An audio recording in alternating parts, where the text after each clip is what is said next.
You're about to enter into a new world of knowledge, curiosities, and high strangeness.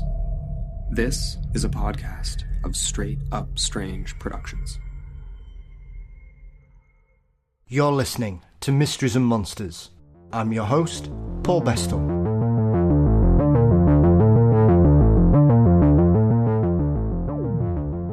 There are many facets to the world of the paranormal that are often overlooked.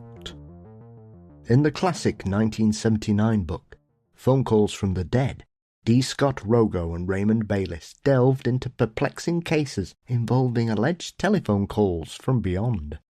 This area of research lay mostly dormant for almost 30 years after the publication of that book, when Dr. Carl Cooper took up the mantle and returned to this fascinating topic. In his newly updated version of Telephone Calls from the Dead, Dr. Cooper uncovers new cases and postulates on the paranormal power over bereavement, grief, and loss.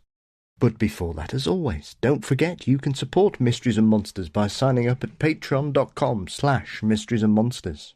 $4 a month gets you ad-free episodes, guaranteed early releases, bonus content, and more. A big thank you to my latest patron, Rebecca, and thank you to each and every one of you that continue to support me and Mysteries and Monsters. It is greatly appreciated. You can find Mysteries and Monsters across all social media platforms. Please visit the Mysteries and Monsters channel on YouTube, and thank you to everybody that helped us get over 3,000 subscribers. You can also visit mysteriesandmonsters.com for news, episodes, and Mysteries and Monsters merchandise. Our intro and outro music are performed by the wonderful Weary Pines. Thank you as always to Dean Bestel for his marvellous artwork. And of course, the show is produced by Brennan Storr of the Ghost Story Guys, and Mysteries and Monsters is delighted to be a part of the Straight Up Strange network. So the question remains, just how would you react to a telephone call from the dead? For many of us who lose a loved one, there is often an overriding desire for one last chance to talk to them, or just to hear their voices one more time. In 1979, the seminal book, Phone Calls from the Dead, by D. Scott Rogo and Raymond Baylis, delved into the incredible reports that departed loved ones had been trying to make one last call. This perplexing, emotive and baffling part of the paranormal has lain dormant for many years. But thankfully for us, Dr. Callum Cooper has taken up the gauntlet in his newly updated book, Telephone Calls from the Dead. Carl, welcome to Mysteries and Monsters, sir. Oh, I'm glad to be here. Thank you for having me, Paul. You are always welcome. It's a real pleasure, especially when I get hold of a book on a topic which for me is one of those things that I've kind of rediscovered since I started doing the show back in 2019, that I was aware of this. Primarily, strangely enough, I saw an online lecture you gave last year for the Australian Society for Psychical Research, and you included a clip of Rogo speaking on In Search Of, and I'd seen that episode about 6 or 7 years ago. I basically binged the entire series a few years ago, and so that one particularly struck out to me because I've always been very interested in certain weirder aspects of the paranormal, Cal, and this for me is one of those that comes well indeed under the umbrella of the stranger parts of parapsychology. What a strange link that you found it through that. So that was the Australian Institute for Parapsychological Research. And I remember giving that talk because I was staying in a hotel in Northampton because the night before I was at an award ceremony at the university, and I got an award for excellence in doctoral supervision. And most of my doctorates that I supervise are doing something on parapsychology. And then I had to get up at 5 a.m. or something like that in the hotel room, flip open the laptop and then do this talk on Phone Calls from the Dead, which I hadn't really done a full talk like that in a while. So I'm glad that it ran so smoothly with all the Wi-Fi working and the massive time differences. But yeah, In Search Of, hosted by Leonard Nimoy.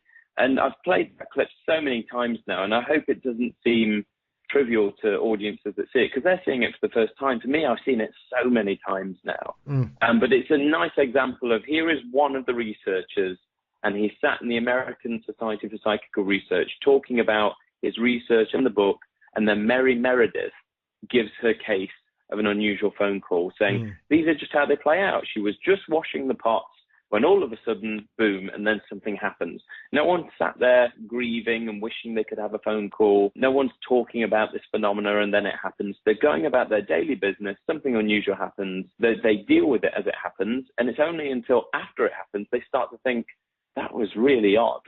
And that is how the majority of spontaneous cases day to day seem to happen, even in a haunted location. You might speak to someone in period costume and chat about a certain room, go away and speak to someone else and say, wow, it's great you've got people in period costume today.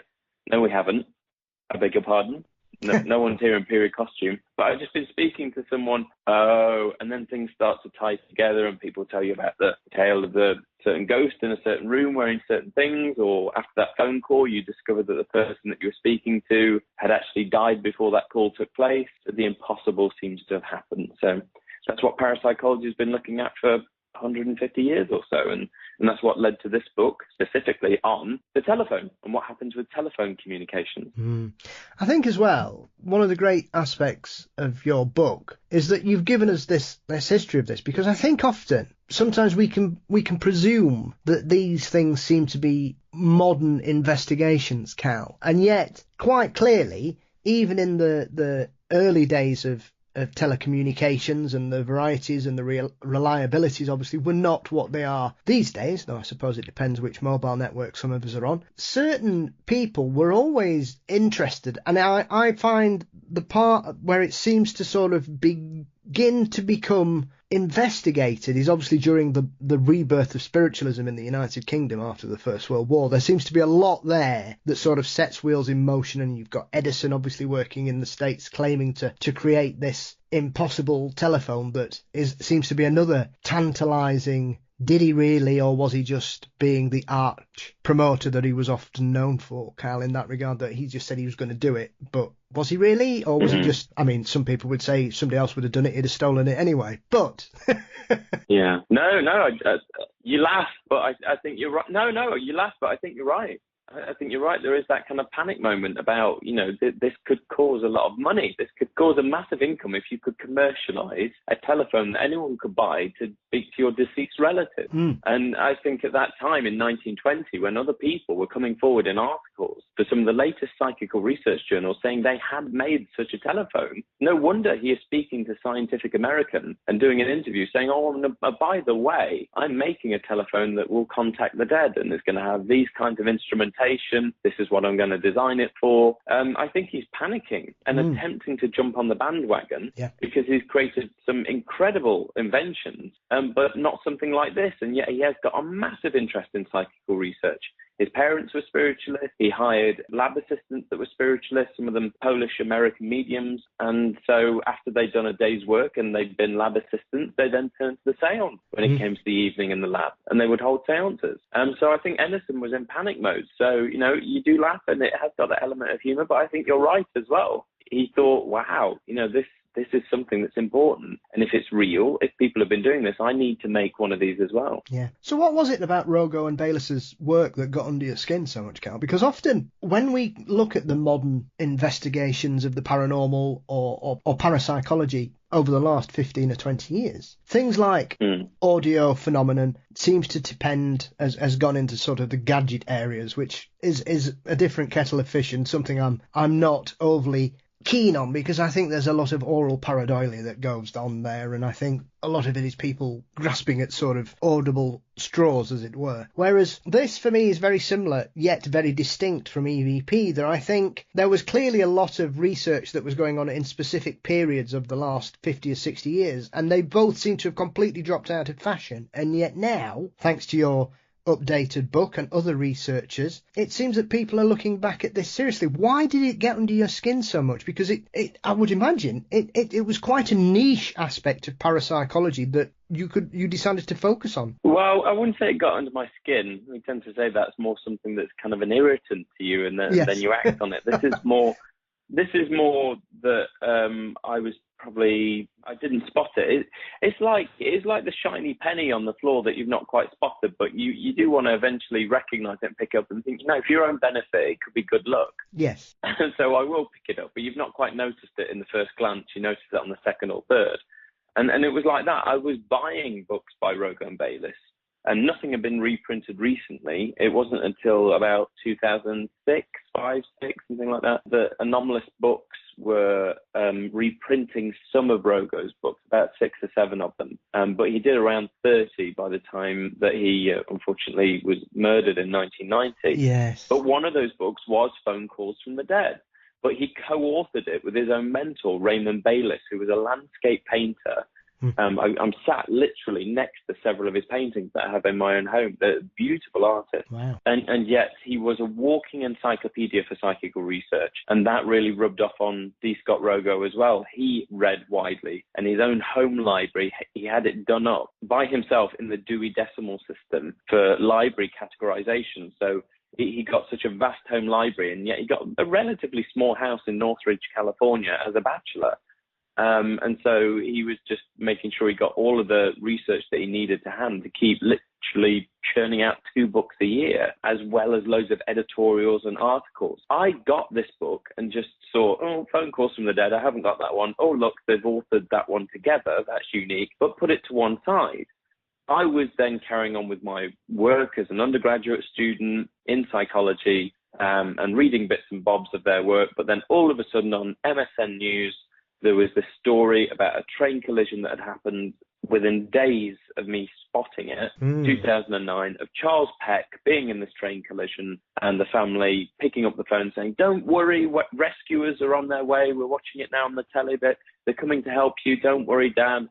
And then, son or daughter or wife are receiving these calls, and yet when they call back, it goes straight to voicemail, or as though the phone is switched off or dead. And at 3:30 a.m., somewhere around there, they stop receiving these repeated calls to their phones, and rescuers have found his body. And because he's so close to the front of the train, they realize he's died on first impact, which would be around 10 p.m. or something like that. So yet 5 hours afterwards, they're still receiving these repeated calls. But they don't know that. What does the skeptic in me say? Well, his phone's been tossed in the wreckage. They've not found it. It's been crushed, or it's broken in some way, and it's repeatedly calling the last people in its call register because he's on his way home. That's his wife. That's his children, whoever he was calling and texting. But what's happened there? Well, they've interpreted it as a phone call from the dead. The media has reported it as a phone call from the dead. And I had bought this book, Phone Calls from the Dead, but from 1979, so 30 years prior. And I thought, okay, I'm going to read this. And I read it cover to cover, and I thought, whoa, this is vastly different. These are documented conversations that are transcribed and written into some of these accounts, not just the phone ringing and associating it with someone that is unwell or is dying or has just died or has been dead for some time. So what's going on there? Are there people actually reporting full-on conversations, not just interpretation of this? So that's what, as you say, what got under my skin. It was, I've got that book. Now I need to have a thorough look at this. So I went through it, and then I started writing some articles on it. I started trying to find new cases. I wrote an article for Anomaly, which is the journal of ASAP, the Association for the Scientific Study of Anomalous Phenomena. I did an article on text messages from the dead for the magazine of the Society for Psychical Research. And I did a peer-reviewed paper on how we critically assess these cases when they come to us using a method called Occam's razor for the Australian Journal of Parapsychology. And I was building all of these kinds of articles and professional academic papers. And a good friend of mine in Portsmouth, south coast of the UK, said, I have some friends that have a publishing house in Portsmouth. Why don't you expand these articles into a book about this study? So I did. So I teamed up with Tricorn Books, and that's what started the book project, to have Telephone Calls from the Dead, which is essentially a volume 2 to the original. So what was it that attracted you to parapsychology and investigating further? Because obviously a lot of your master's and your degree in psychology, Kat, you focus a lot on bereavement and dealing with those kinds of issues, as well as other facets of psychology that it would, well, not to me, because I've spoken to several parapsychologists over the years, and some of them are very interesting paths, how they end up there. Was it something that you were interested in prior to this, or was it just something that you thought, connected with dealing with bereavements and the way this can affect grief and people's health and the things that go on that, once again, have probably not been investigated or researched as much as they perhaps have. And I know you touch on it in the book, where you talk about certain cases where couples where one passes away and one tends to follow soon after. And I know two of my friends whose grandparents both had that situation where they passed away within a week or two of each other, which for me is quite odd. But I think these are aspects when we look at the body and the mind in the aftermath of a bereavement that perhaps doesn't get the focus or the attention or the research that it deserves. So for you, was it something that was a natural progression moving on from that kind of psychological work? It sort of was, in terms of finding some sort of grounding, or I suppose employability factor in doing a PhD. And so once I'd done my undergraduate and my master's, which with both dissertations, my undergraduate, I did a dissertation on looking at the sense of being stared at, which yes. Rupert Sheldrake has done a lot of research on. He's a good friend and colleague of mine. And then my master's, I was looking at creativity in people's views on what the afterlife may be, and whether the more creative an afterlife view is, does it lessen death anxiety? So that's very specific, and I've not really done anything with that master's dissertation. We've referenced it in a few things when we've made scales for other things, where we've validated scales on afterlife beliefs. So it's had its sort of time in its play. But for the PhD, it initially was going to have more of a spin on counselling, and counselling people who had anomalous experiences around bereavement. I'm not a counsellor. I'm not registered with the British Association for Counselling and Psychotherapy. And so I didn't really want to go down that route. After about 2 or 3 months into the PhD, I thought, what I'll do is more so look at the benefits of people having these experiences following loss, and look at it that way, because ethically, all I'm saying on paper is I'm interviewing these people. I will make it very clear to them I am not counselling them. But when you approach 50 people that have had these experiences and you say you're a psychologist and this is what I'm looking at, they treat it as a counselling session anyway. You can't take that from them, but the ethics board still needs to know that you're making it very clear, I'm not counselling you, I'm interviewing you. But you can still ask me as many questions as you like, yes, and take advantage of the fact that you are speaking to a psychologist for the next 1 to 2 hours. So, now's your time. And they reveled in it. Would give anyone the platform to talk about their exceptional experiences, be it around bereavement or not. They will revel in it because they know they're not going to be mocked. There's no stigma around it. They are speaking to someone that is well read in this area. They're going to offer suggestions, advice, talk about the impact that it's had. And that was the main thing. My work looking at exceptional experiences around death, including the telephone calls from the dead, is not in many ways to challenge did it or didn't it happen. It's that you are adamant that it did. So what did it do for you? If you believe that is the case, why? What's it doing for you? So it's more so looking at positive psychology or personal well-being and bereavement and coping strategies, because you've got a life to live beyond that loss of that person. So how does that experience fit in your worldview, and how are you carrying it forward to benefit you? That you are using it to your own gain, rather than saying, oh, this experience was a hindrance. This has really scared me to death now about the idea of dying. People don't really say that. It's in the absolute 1 to 2 percentile minority that people have a really scary experience, unusual experience, exceptional, or if we want to use the dirty words, paranormal or supernatural. It's very, very low around that to say it was a negative experience. People find them very positive, calming, affirming, comforting experiences. So that's what I was looking at for my PhD. The main thing I was looking at was an aspect of positive psychology, one of our emotional traits. I went to my supervisor, Dr. Graham Mitchell, who's no longer with us. He unfortunately passed away just after my PhD finished. He'd had a very bad accident midway into me doing my PhD. But I went to him in his office one day and I said, Graham, what do you think I should do to actually get this parapsychological topic firmly embedded within positive psychology? And he looked at me, and in my memory, I'm sort of leant against the filing cabinet and I looked at him. It was the shortest meeting ever. He smirks and looked at me and he just said, look at hope. And that was it. And I went, all right. And I just left the office and I went and started reading everything I could on the psychology of hope and the fact that it really started to be recognized in the 1960s. It's a type of goal attainment. There's a big difference between wishing for something and hoping for something. We tend to say that hope involves human actions. You're actually doing something about trying to get whatever it is that you want, or you're trying to look for things that support your idea of achieving the goals that you want to achieve. Whereas wishing is just that needless wanting without doing anything about it. And it's quite selfless in some ways. I wish I could win the lottery. Yeah. Do you ever buy any tickets? No. Well, then how the hell are you going to win it? Is one going to blow in your direction like Charlie in the Chocolate Factory and you find the golden ticket sitting in the gutter or something like that? You found the pound note that lets you get it? No. It's not going to happen like that. You've got to show some positive action. You've got to be proactive. Even if it's on a very low level, you're at least starting the small stones of an avalanche. So all you have to do is throw those pebbles and they will gather into stones and rocks and boulders, and that causes the avalanche. So do something about it. How does that fit within these experiences? Well, they're using them as that stimulus for saying, I'm okay.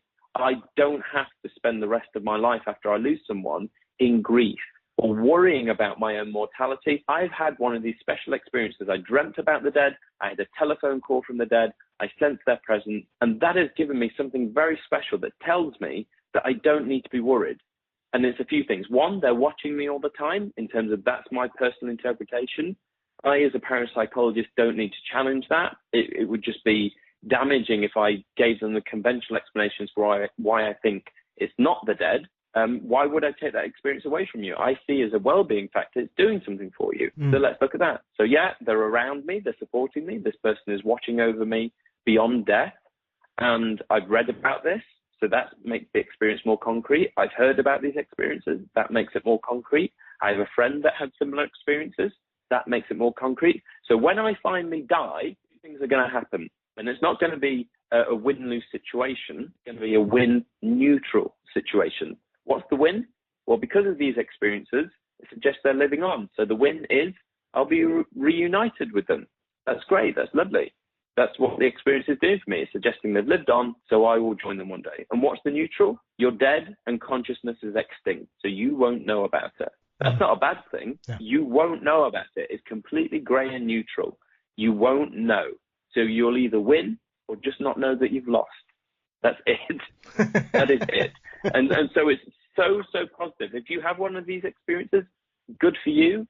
If you don't, what would I recommend? I was asked this once at Nottingham Skeptics in the pub. And I said, as much as this is not what a skeptical audience would want to hear, if you've not had a spontaneous experience after loss, either read about these experiences in various works that have been done, or, if you're edging your bets, go and just try out, maybe take a friend along, try out a one-to-one reading with a medium and see if that feels good for you. If you're really suffering with loss that much, do it. It's seen as a form of entertainment. But if you are taking something away from it that makes you feel good, why should anyone have the right to sit down with you and take that experience away from you? I'm a psychologist first and foremost. I want you to be well. I want you to be happy. I will certainly out any mediums that are clearly doing something unethically or fraudulently. But if you have had a good experience, they've given you a fair reading and they believe they're doing what they're doing, it's not for me to tell you what I think is actually going on with that medium and what I know about cold reading or Barnum script. You've had a good experience. So if you've not had it naturally, you could go to one of these mediums and have these experiences. So yeah, it's a long-winded answer to your question, but that is why that's how I sidestepped into bereavement research, really. Completely under the banner of parapsychology, because I was helping manage the third-year module in parapsychology in a psychology degree, and I'm still involved in that now. Well, I think it's an interesting aspect that you've touched on there in regards to that, because it's quite pertinent in regards to my personal experience. One of my mum's best friends, her husband, died very suddenly, Cal, completely out of the blue. Yeah. And she has spent the best part of a year visiting mediums probably on a weekly basis because she's desperate to get that response. And obviously I come from a very open-minded family in regards to the paranormal and parapsychology in general. And so my mum's gone as a kind of chaperone because, like you say, she's very open-minded, but she's also very switched on in regards to things like cold reading and I saw her yesterday and she was telling me about the latest one she'd gone, and she just said, yeah, it was just a load of people cold reading, and she goes in with pre-planned questions about her own life, knowing that if she doesn't get the specific answer, she knows someone's trying to pull the wool over her eyes. And for me, because this has been going on for quite a while, Kyle, I'm beginning to think this has gone from trying to find closure to becoming an obsession. And I think, especially for yourself, I would imagine that you've come across cases like that, because I think one of those things that we often overlook when it comes to bereavement and grief and loss, and I'd be interested to hear your thoughts on this, is I've always tried to be, as in my working life and my friendship circle and my family life, to be very supportive of others that have lost, and being that kind of person that's very open. And if people just want to talk about how they feel and let them have a good cry or whatever, then I would like to be that board for them to be able to talk to regardless. And I don't put a time limit on grief. And I've found it incredible, especially in my professional life, the amount of people, especially in managerial positions, who have had staff who have lost someone, or even pets, that they seem to put a time limit on when somebody should be over grieving, Cal. Is that something that you've seen often in the modern era, as through your work in bereavement and speaking with people dealing with loss and grief and the ramifications of it? Or is it, as I say, in regards to the situation with my mum's friend, that it can mushroom into this kind of obsessive, I need a contact, I need clarity, I need confirmation or closure even? Can it mushroom into? I think, so there's two things there. One is there a time limit on bereavement? And the second one is an addictive quality to going to see mediums. So is there a timeline on bereavement? It's hard to tell, because it's hard to really knuckle down as to how much bereavement is impacting on someone. We even have labels of clinical bereavement, where it's affecting someone so much that they do need to go and see a clinical psychologist or psychotherapist to really talk about how this is affecting them. So what is bereavement? Well, bereavement is separation anxiety. And we always think about the word bereavement in relation to dead people, but that's not so. You could be really attached to a personal artifact that took you a lot of time to save the money and buy, and you've lost it, or it's been stolen, or it's been broken. And it breaks your heart that someone has stolen it, or it has been broken, and you cannot get a replacement. It was a one and only, one-off, and it's because of who gave it to you or whatever, and it's gone. But you were so attached to that inanimate object, whatever it may be. You may end up in an accident and you lose your hand, your arm, your leg, amputee. You have lost something that you expected to be with you for the entirety of your life. It's gone. Separation anxiety. You are in panic and grief mode for the fact that that is the way of it, and you're not going to get it reattached. It is gone. How am I going to live life moving forward? You have a long-term partner, but you split up. And it's unexpected. You didn't want that to be the case, and you are very hurt by the breakup. Well, that hurt, that heartache is a bereavement, because you are thinking about, oh my God, that life moving forward is going to be without this person. And it's going to be without some of that friendship circle that only existed because of them, because it was their friends and their family. I've got to move forward and start a new chapter without some of those people in it. They won't be the same anymore as they were. So bereavement has many aspects to it, not just through loss of a person through death, but it's just one type of bereavement. And you can have low grief death, where you know you're about to lose something, be it that person or those other elements I mentioned, or high grief death, where it's completely unexpected. And if we stick to people, you kiss them goodbye in the morning, you've made them a cup of coffee or whatever in a travel flask, goodbye, have a good day at work, I'll see you later, very casual. But then 2 hours later, the police turn up at your door and they say, I'm sorry, they died in a car crash. And, you know, what, how, so many questions, where were they? What was going on with it? What? It's just full of questions, and it's not going to help. And then it's also full of the what if. If only I kept them talking with me another 5 more minutes. If only, you know, they'd stayed home and worked today rather than gone into the office. And it's too many ifs. If ifs and ands were butts and pans ago, if ifs and ands were pots and pans, but alas, they never were. Yeah. It's terrible when people get into that situation where they think about the ifs and ands. It happened. Do not beat yourself up about the fact of what you could have done. You couldn't have done. You treated that day as any other, and you were living it to its fullest, and that's all you can do. Don't think you can take back the time. And so bereavement is extremely complex.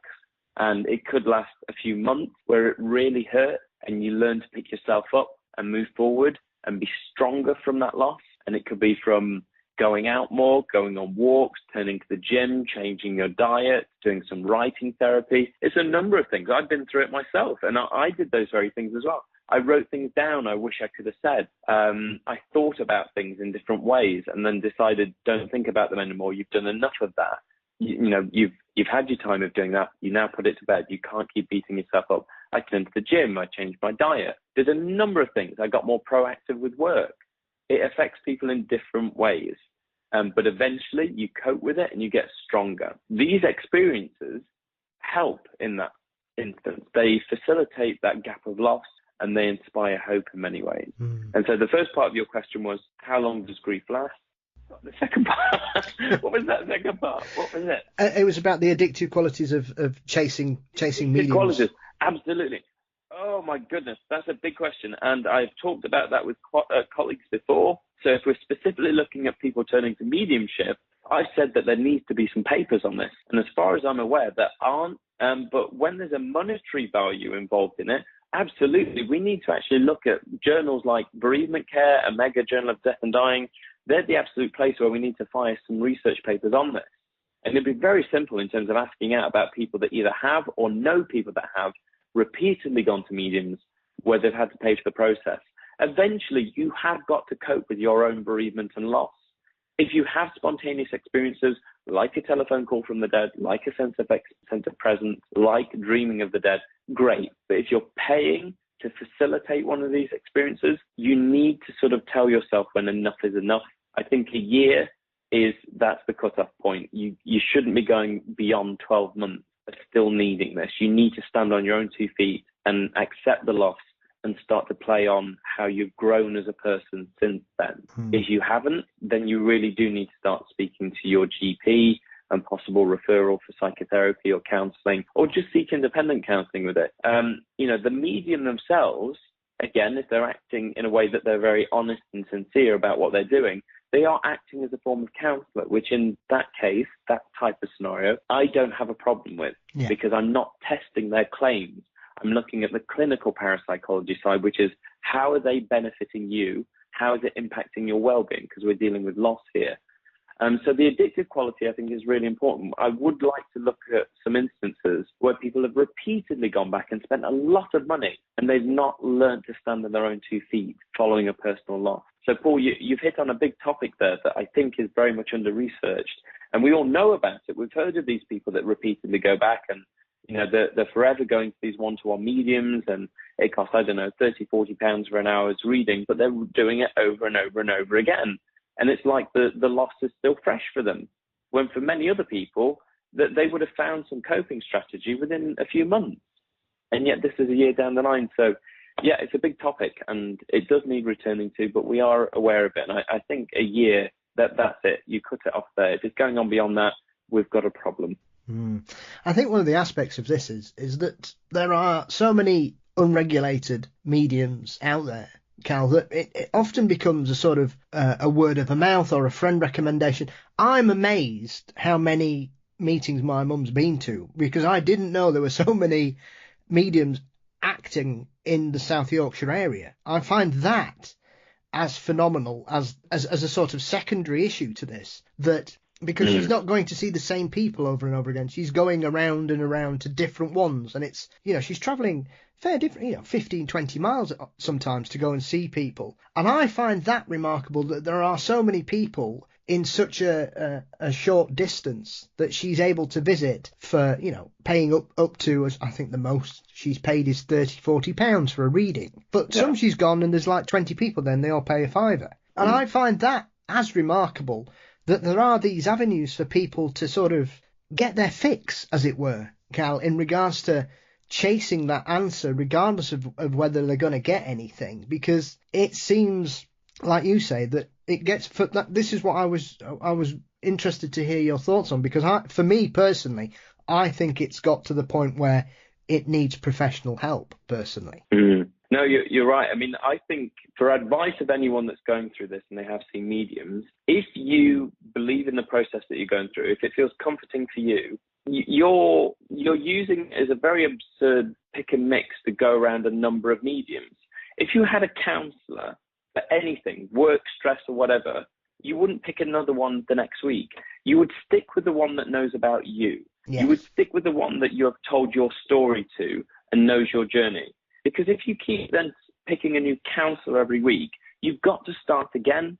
If you were going through a legal case, you've got to tell the lawyer who you are and what your backstory is and what your take is on the issue that you're dealing with in the courts. You wouldn't then pick another one the next week or after the court trial that you do for the next bit of the court trial, because you've got to start again. You need some contingency with that and continuity. So you stick with the same one, because if you believe they're doing what they're doing and they claim that they're doing what they're doing, and they're not going to come out with the same things. If they believe they're talking to the dead, then they should be coming out with different information that is still very specific to you, that you can validate and say, oh my goodness, that's very impressive. Yes, they absolutely did that, rather than churning out the same story. If they're churning out the same story, then that's showing a problem with the medium, and that maybe they are not doing it via the means that they suggest they are. But surely that should send alarm bells ringing for you that maybe you shouldn't be going to see mediums. Because if you're then just saying, well, I'll pick another one, then I'll pick another one, then I'll pick another one, that you are looking for something that confirms what you're looking for.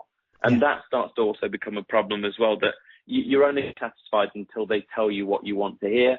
Well, actually, you're probably better just actually hearing from your friends what you want to hear, rather than from someone that claims that they're talking to the dead. And so, I'm all for it with the medium that claims that they're doing what they're doing. And if they're doing it and you were happy in the first instance, stick with them like a counselor, like a lawyer, like someone that should know your story, and don't keep going around.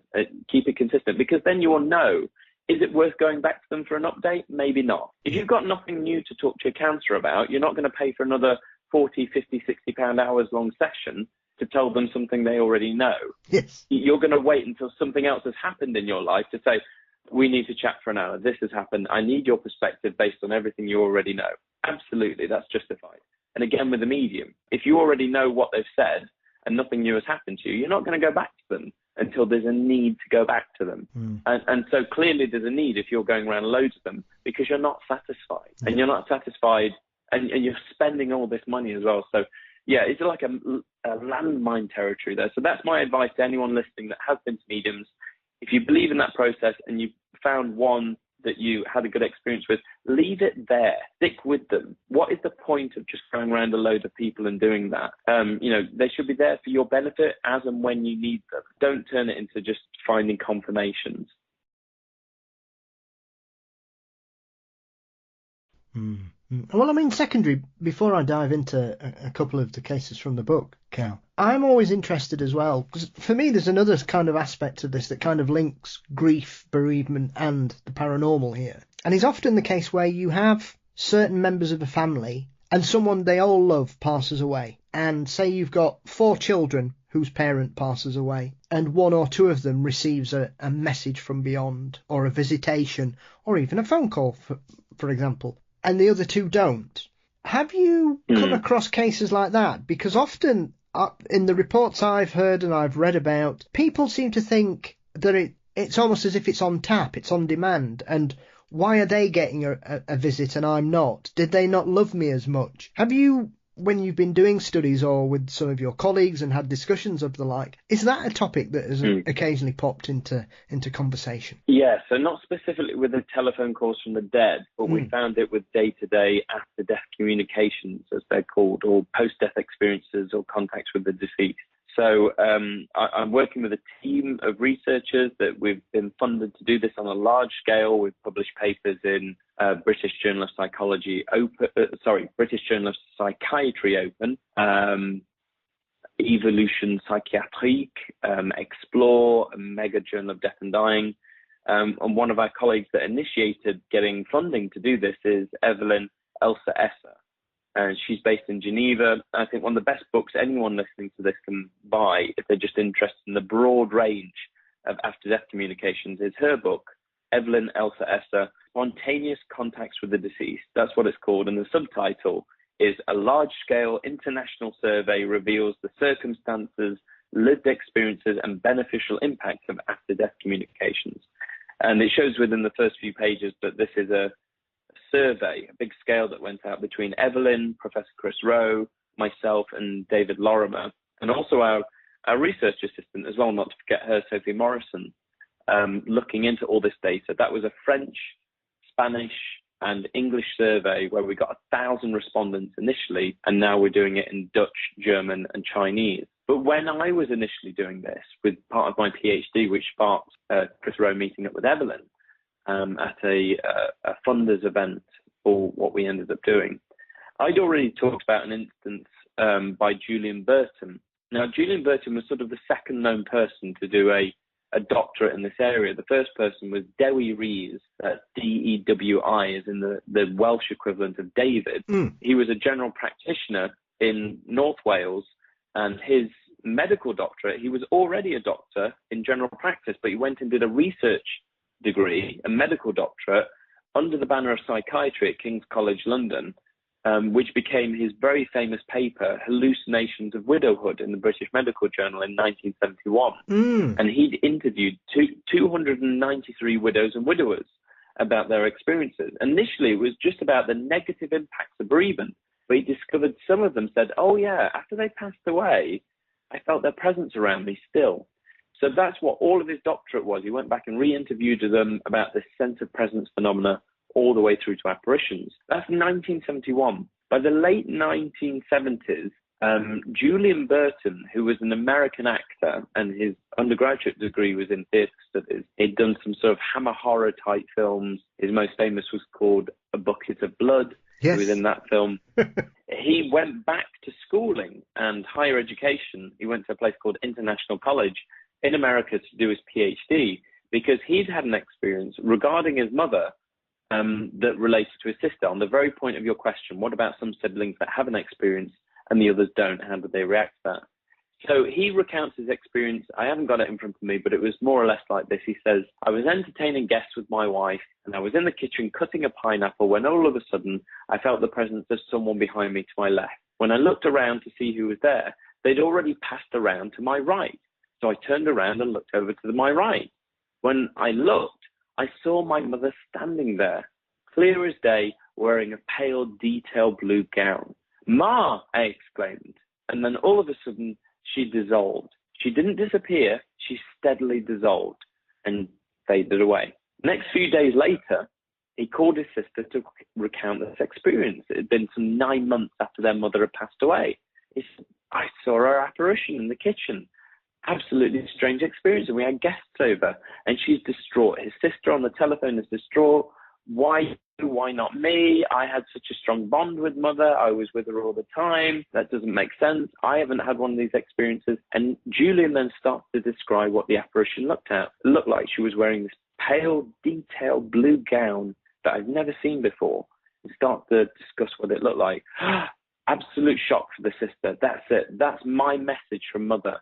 Julian asks why. Why does that make sense to you? 2 or 3 weeks before their mother died, they did their regular shopping trips together, and they went to try on shoes and clothes, and their mother tried on, to that exact description, a pale blue detailed gown. And she thought about buying it for herself, but it was some $400 or $500, and she couldn't think about parting that much money for such a garment. She ummed and ahed, should I treat myself, shouldn't I? But she didn't. And yet through Julian's experience, seeing his mother, and didn't recognize the clothing and prompted so much to tell his sister, I have seen the ghost of our mother, and then describes it. There's an element in there that is specifically, as far as they interpret it, for the sister. She's initially distraught. I didn't get the experience. Why not you? But there's a message within that experience, and it's through the clothing that is for her. So yeah, those experiences, I know it's a long-winded explanation, but those experiences do come up. Why do some siblings do, some don't? Well, we get those instances, but if you start to break down the experience, sometimes the other people who didn't have an experience, the experience for the other person contains elements that might be for another person because it doesn't make sense to them. So yeah, it is noted, it is on record, and there they are. Yeah, I mean, it's just, there are so many little assets and pointers that are wrapped up in this that I think sometimes, because we sometimes, when people talk about the paranormal or life after death or whatever it may be, I think often people focus on the big hitters, Cal, and occasionally these are the aspects of it that I find fascinating, where you've got these kinds of things that seem to be quite common, but not a lot of people talk about for whatever reason, and I'm not sure whether that's due to time constraints or funding or just general interest. Obviously, most parapsychological problems in regards to research are down to the funding available, but I think as we look at certain aspects of it, I think there are these little parts of it that are deeply fascinating, because they're for me, I think they're rich wells of personal experience that can offer us even more questions based on people's experiences, such as that one. Why would someone see a spirit of their mum in clothes they didn't recognise that would only be relevant to his sister? You would say, well, why didn't she just appear to the sister? But therefore, it's almost as if she's come to the son to sort of say, I'm okay, everything's fine. And for him to relay a message, perhaps because he was a better conduit and he would have dealt with it better than the daughter, perhaps. Who knows? Well, there are a few things with him. One, he was quite sceptical of these experiences, but it's because of that experience he went back to higher education, did his PhD, and did surveys on these very experiences around the time of death to ask people about it. And he targeted colleges and universities and their psychology departments and asked staff and students. So there was that. And also, I think he was quite skeptical of these experiences, and he found it odd within the apparition that he saw that she was looking a lot younger than he remembered his mum to be. He describes her as young and vibrant and glowing, which is also very typical as well. So it's not as though he has seen what he expected to see. He's seen his mum looking younger and healthier and vibrant and glowing, and she's wearing clothes that aren't hers. I mean, that's really unique. And the only person that would know about those clothes was his sister. So if it is not some form of contact from the dead, it's some form of telepathic experience from his sister, who is grief-stricken, who at that very moment while he's cutting a pineapple and getting food ready to entertain the guests they've already got round, that he tunes in to his sister's thoughts and feelings and misery and woe, and sees what he expects to see, which is this vision of the mother. But he's already said, I wasn't expecting to see anything like that. I'd already succumbed to the bereavement. It passed. Time had passed. I wasn't even thinking about it, but he saw her. She was younger, she was vibrant and wearing clothes that he didn't recognize, but perfectly understood by his sister. Was his sister responsible for the thing that he saw? Some form of hallucination while he was merrily cutting a pineapple in his own, mindset, completely in a state of flow, as we might call it, as signified by Malay Csikszentmihalyi, the psychologist. Time flies when you're having fun. You're just in the zone, doing what you're doing. You're on autopilot. You're in that altered state of consciousness. Or was it genuinely some aspect of his mum from beyond the grave giving him some sort of message that would give some confirmatory element to his sister? Who knows? These are the important philosophical questions that these experiences bring up, because they certainly don't throw at us instantly some very obvious conventional explanations. And they are there, but in these kinds of circumstances, they're not obvious. I suppose this is perfectly leads into telephone calls from the dead, because often there are numerous plausible explanations for what has happened, that people have selective amnesia, Cal, that people are grief-stricken and want the call to be who they wish to hear from, or it's a dream, or they are in some kind of waking hypnotic state or whatever. And yet, for me, I think when you look at that, that would suggest that, firstly, well, if that's the case, there should be far more of these that are reported than there are, because Rogo and Baylis, I think, what did they get, around 50 in their original study? And the Italian gentleman that did the follow-up study later on didn't have many either. I think he only had, about 40 as well? Rogo had 50 accounts. 50 accounts on file. Yeah. So for me, when you think of all the people that are grief-stricken and suffer from bereavement, and the amount of people that have telephones, and the amount of people that feel a deep, powerful sense of loss, I find it hard to believe that only so many cases, especially when you think of how many people are classed as believers in the paranormal, Cal. That would suggest that we should have a lot more of these accounts. And yet the thing that I've always found this phenomenon so striking is they seem to be so rare and of varying quality as well. We don't get people having... I mean, there are a couple of occasions where people do seem to have very long-winded back-and-forth conversations, but they seem to be in the minority, whereas a lot of them seem to be quite short, simple, sporadic. And so it's a rare phenomena that occurs, and yet even at that point you have varying facets of experiences, even in such a rare paranormal experience for the people. I certainly agree that they are sort of rare within the broad scope of spontaneous experiences that people have day to day, compared to a sense of presence or a premonition or a telepathic experience with a twin or a sibling or a loved one. So they're in there, but they are in a minority, but they are happening day to day. And whenever I mention telephone calls from the dead or other strange telephone calls, I do get people that email me or message on social media saying that they've had a strange experience. I think it was Dr. Massimo Biondi, who's an Italian parapsychologist and medical doctor, who looked at this as well in the 1980s. He hit the nail on the head in terms of saying, you know, they're out there, but the main problem is they are costly. It requires a lot of time of any researcher to actually ask for these cases, find them, follow up, interview the person that says they've had one of these cases, interview anyone else that witnessed them having one of these telephone calls, follow the paper trail, get it typed up, and then read it through again, ask any further questions you may have. And that's just one case. And they looked at 50 cases in the 1970s, and that was between Rogo and Baylis. So they were a duo in this. They were doing very well, and this was their full-time income and living to research these kinds of things and any other strange experiences as well. Same for me, but in a way I treated this as a side project. Right now I've got a colleague in France who's a sociologist, Laurent Kasprowicz. He has done a book called Des Coupes des Fils de la Aude Ella, which is essentially phone calls from beyond. And he has done the same as well. If I pronounced any of that right. Je ne sais pas, je ne comprends pas. But he's tried his best. And he's on similar part that, you know, those cases are out there. But, you know, you really got to take your time and effort to go and research them and ask out. So I think they're just into research because most of parapsychology and elements of parapsychologists that are interested in ghosts and hauntings, they're so few. So the workforce isn't there to collect them.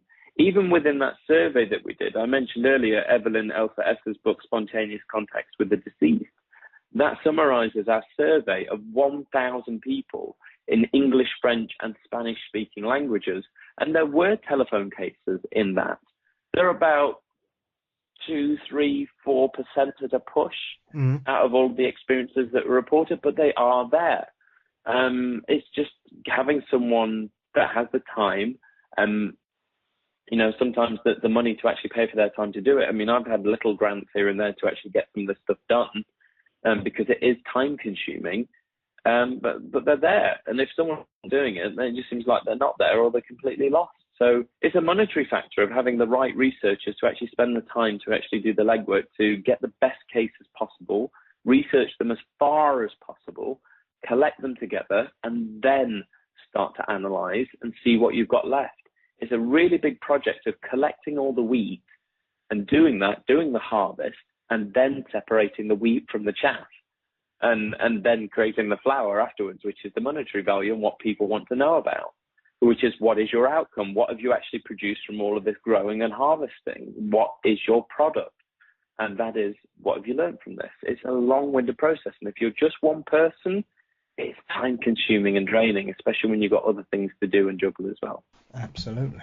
Well, I think one of the striking cases in the book was reported by a gentleman called Harry Walters. And this is interesting on a number of levels because it involves a performing psychic or medium called Marvell, who seemed to have some kind of contraption that he claimed people could speak to the dead through, Cal.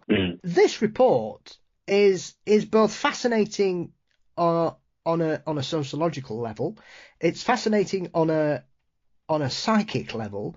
And it's also strange in regards to this very niche aspect of the paranormal, because as we were talking about before we started the interview, this seems to be one of the extremely rare, if not the only case, where someone's called the dead. The dead haven't called them. Yeah, so Rogo and Baylis found a few, but when I did my own analysis of 50 cases, this was the only one within the case set that I could find that exemplified calling the dead rather than the dead calling you. So it is the standalone N equals 1.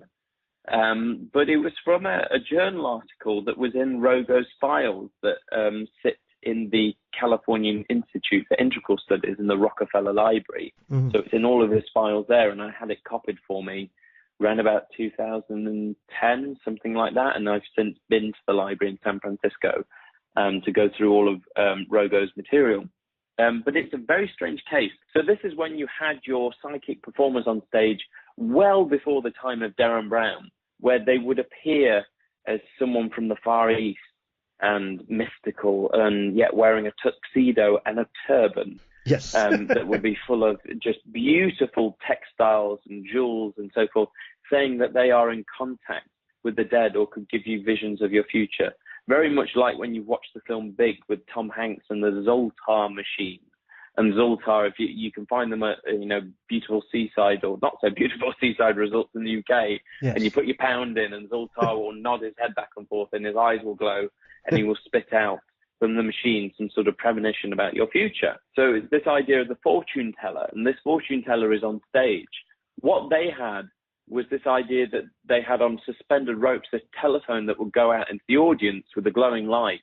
That if it ended up with you, you would pick it up, and he would channel the spirits of the dead to talk to you.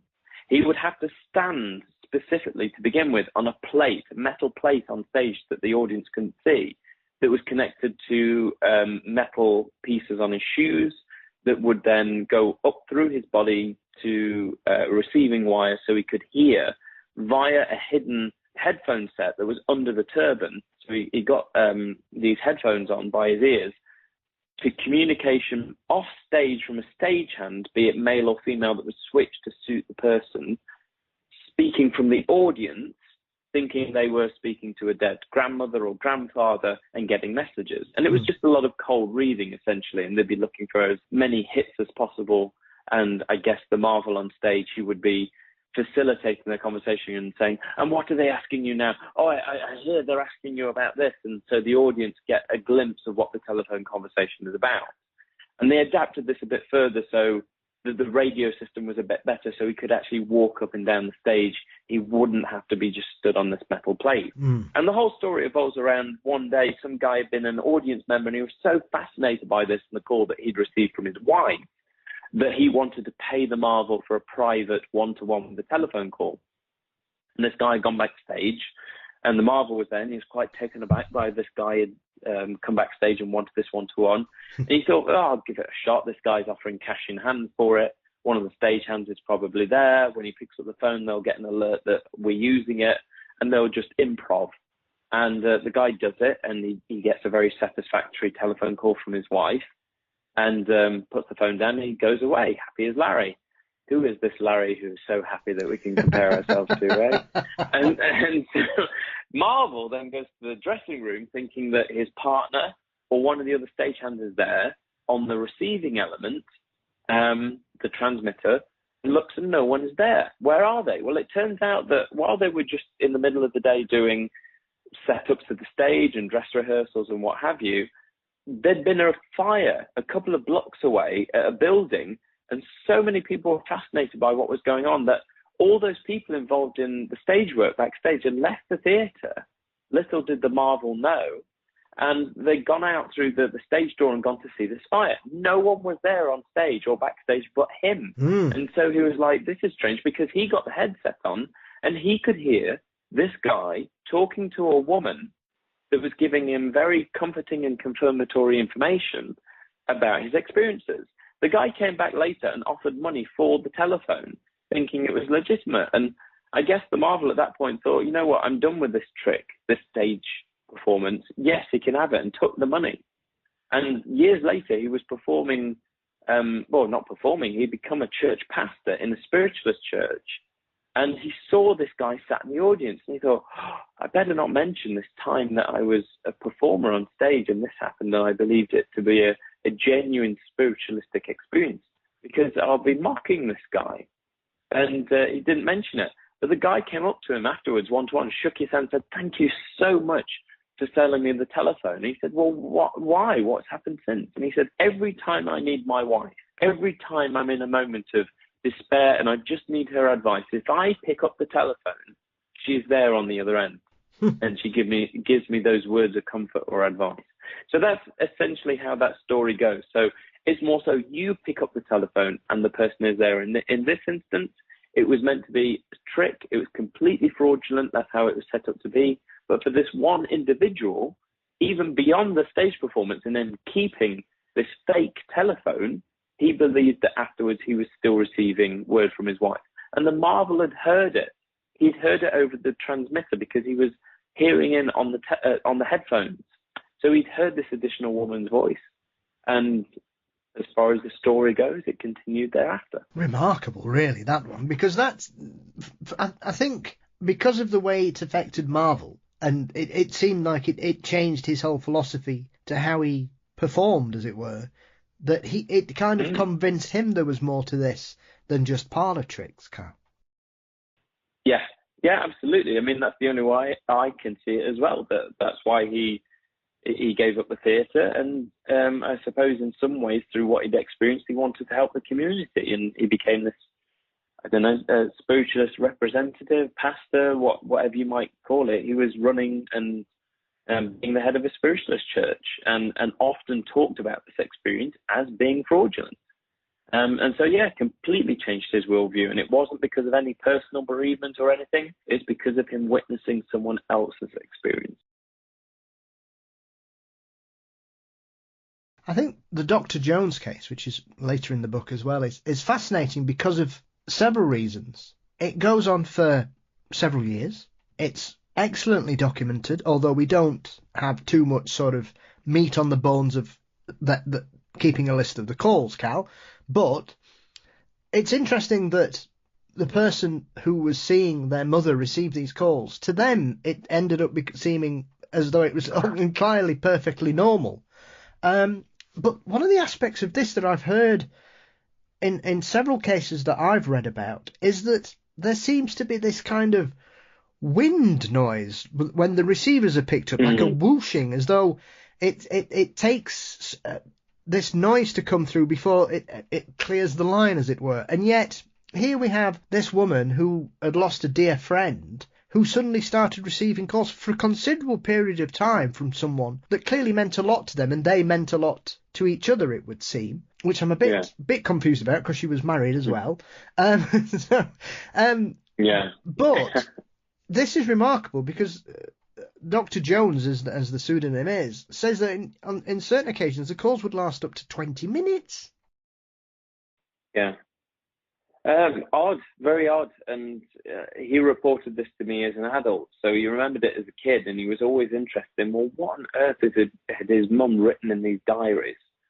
So as you mentioned, the circumstances were that this man and wife were completely split up. They were both pursuing their own relationships. For her, it was a childhood sweetheart, and her husband had gone off to find new relationships. But for monetary issues and perhaps to keep things as consistent for the kids, they were still living in the same house. That can't always be easy, but I guess they somehow found their way through it, and it worked for them, so fair enough. But she got this childhood sweetheart. He passes away. He's in the hospital. She had regular phone calls via the kitchen telephone that she would take on. If people remember them, sometimes they had a very long cord. She could take it off to the bathroom and shut the door and still have the cord attached, and she'd have her conversations. And they would be 15 to 20 minutes at a time. And she documented them in her diaries that would be quite expensive blank diaries that she could fill in, that would be 2 to 3 years at a time. And this goes up to 5 years worth of records. And when you read them, they don't really give much away as to what's being said. Thursday morning, my darling called to say that he loved me and that I was sad and that he would be at my side. He said, be happy, and I felt happier. and now I must leave my sweet little dove. I will call again soon. That they don't really give away much, except for just these words of comfort and confirmation, and that there was one point where all the family remember that he had died, and yet a couple of weeks later, she comes in white as a sheet and said, Richard's just called. And everyone thinking, what? What did you do? Did you call the police, the ambulance, the fire brigade? No one knew about the Society for Psychical Research or any universities dealing with this. So they just accept these very strange calls 2 to 3 times a week. If it's fraudulent, which my good friend John Randall, the late John Randall, biologist and psychical researcher, thought, he said, don't ever think that fraud and pranks aren't going to be involved. Some people are just naturally very cruel. Yes. That's what humanity is like. There can be some very evil people out there. There are. And there's various psychological reasons as to why that we could go into.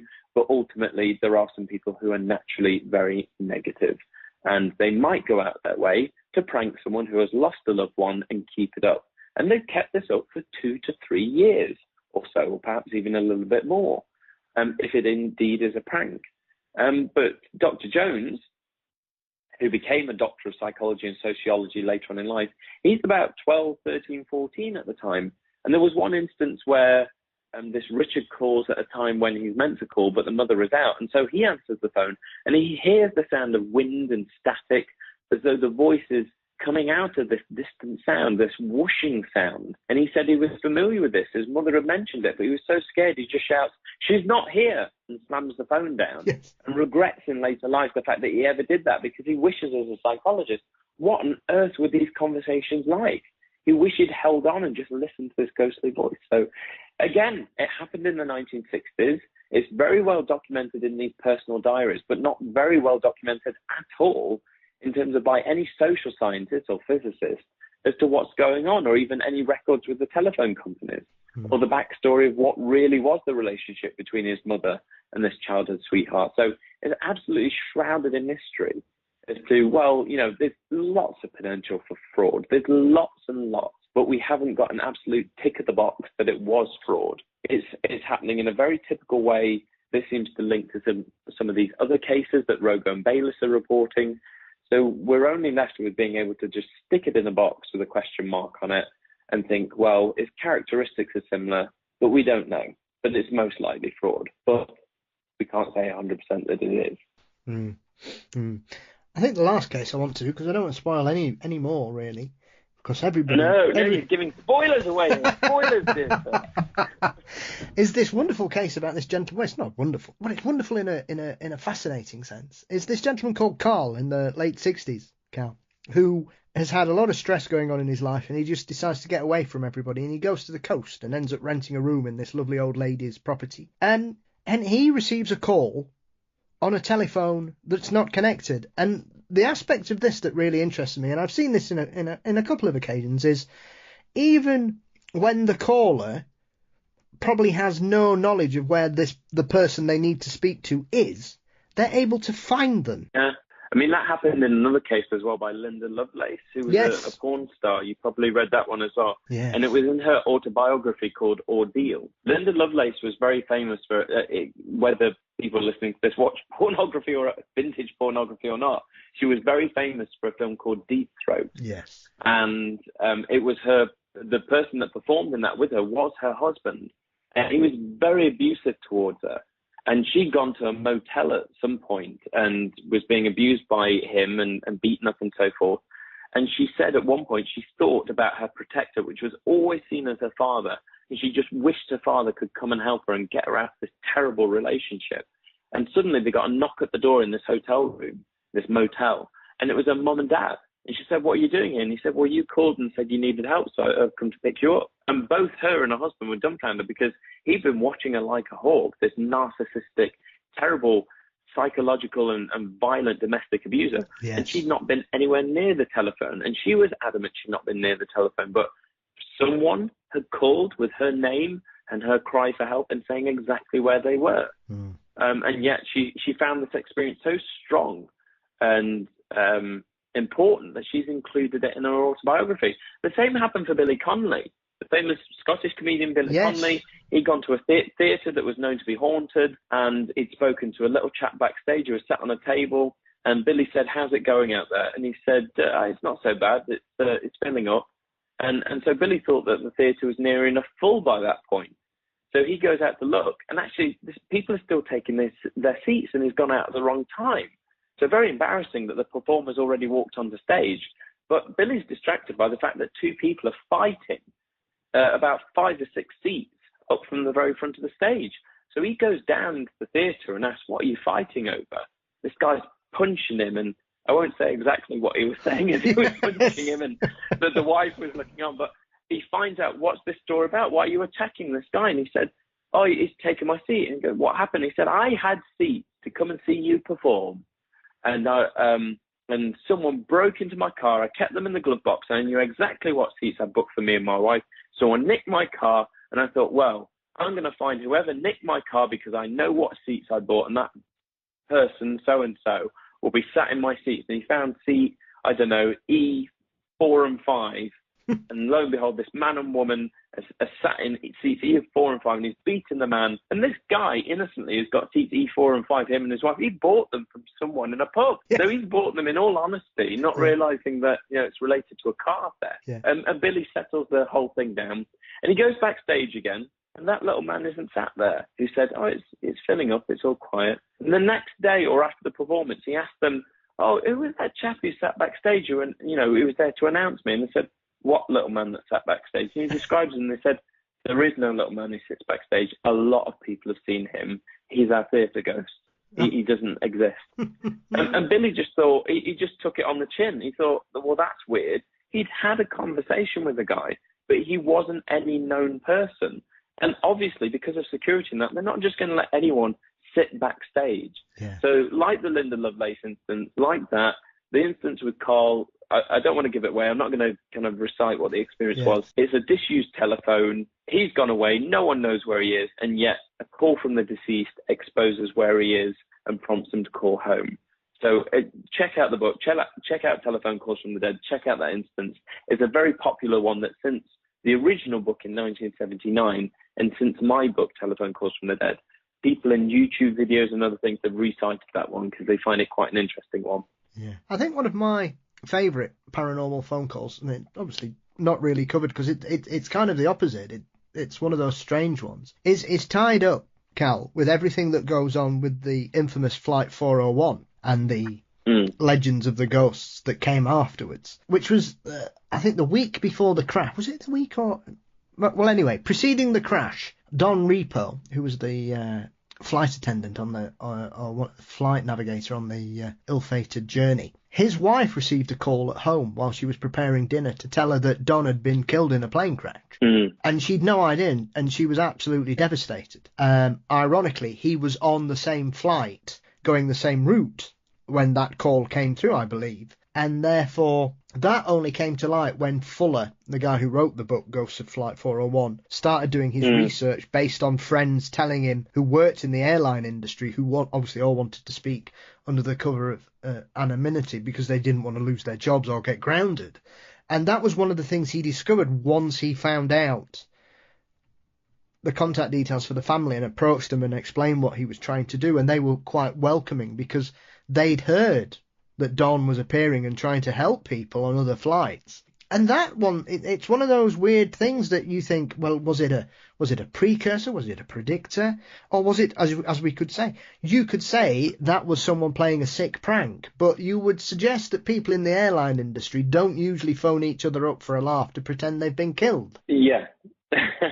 No, you wouldn't expect that. I mean, they all tie in very well with what we call crisis apparitions, and so you might have a distinct vision of someone or even a dream of them, and in these instances as well, telephone messages as well, where you don't know of what their actual fate is, you don't necessarily know that they're on their deathbed, and yet you receive information that you think is directly from them, or these very strange visions, and lo and behold, afterwards it ties in with the fact that the person was dying or was dead at the time that you had these experiences. So even now in psychical research, we're looking into these with that survey that I mentioned that we've just done to look at, are these still occurring? And they are still occurring. We have to ask some very specific questions to make sure people recognize, have you had one of these experiences?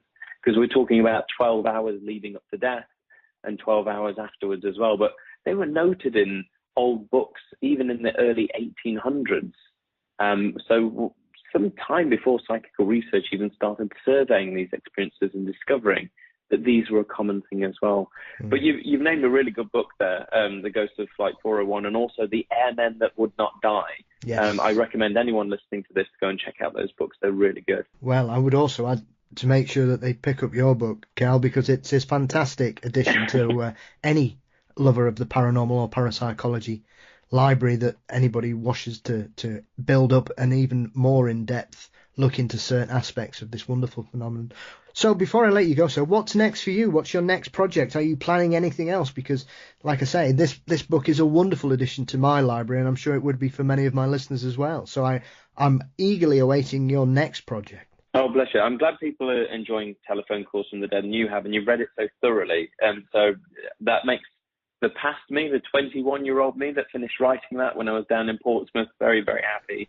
I can't believe how much time has actually passed by since then. Yes. That I'm now 34, I'm 35, and yes.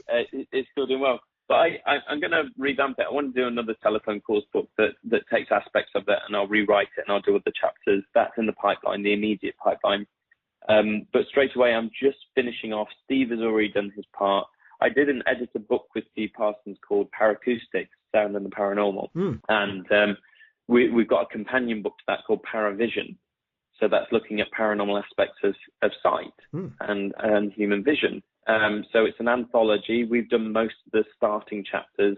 And then the contributing chapters in the end are by various colleagues that have some sort of say in that domain. And there's a lot of crossover with vision to aspects that Steve and I haven't necessarily looked into. So it's a really good volume. If anyone gets hold of a copy already that exists of Paracoustics, read it. Whatever chapter interests you, just read the chapter. It's not meant to be read all the way through as a page-by-page book. Look through the table of content, find a chapter that you think that's an interesting chapter, read it, because it doesn't necessarily relate to the others. It's just about sound and the paranormal and that particular topic. The whole book encapsulates it, and that's what will happen with Paravision, which hopefully will be out before the end of this year. I'm also working on D. Scott Rogo's biography, so that book will come out. And I've got a few other books in the pipeline as well, but those are the immediate ones. Another telephone book, Paravision, and a biography for D. Scott Rogo. And there are others that will come. I'm just so busy. I'm juggling 11 doctoral students that are under me in supervision. So those are whole projects and theses in themselves on different things. I've got different articles that I'm working on and independent writing. So different things. Follow me on Facebook under Cal Cooper, and also Callum E. Cooper on Twitter, or X, as it's seen. And if you go to Amazon and buy Telephone Calls from the Dead, just click on my name when you see it there, and you'll see some other things related to what I've done as an author, be it edited books such as Paracoustics or Science Psychotherapy. And I've done forwards to books such as Scott Rogo's Parapsychology, A Centre of Inquiry, or Psy Wars by Craig Wheeler. I did the forward to that. So I've dabbled here and there. I've got forwards, I've got book chapters, I've got edited books, I've got single author books. Follow me and you'll see what's going on. Or even on TikTok. I do TikTok videos. So go on TikTok, look at Dr. just Dr. Cal Cooper. You'll find me on TikTok. I do keep on doing promotion videos for what I'm doing. Yes, I've noticed numerous telephone calls ringing in your vicinity recently. It's helped though. I mean, it's shameless publication at the moment because it's helping the book sales. So I've got no shame in pushing Telephone Calls from the Dead. I've probably mentioned it over a dozen times already, and you have Telephone Calls from the Dead. It's out on ebook and on print on demand, so you can get a copy of the paperback, or if you enjoy Kindle, you can get your electronic copy. Brilliant. Well, I'll put links for everything in the show notes. Thank you for a fascinating, enlightening and amusing conversation. It's been great to finally get a chance to talk to you about a variety of topics. So thank you for your very kind time and conversation, Cal, and I hopefully look forward to the next time we speak. No, that'd be great. Thank you, Paul. Thanks for your compliments, and thank you for reading the book so thoroughly. It's been nice to talk about some of those cases in depth. It's jogged my memory, so that's good, and I hope everyone enjoys it too.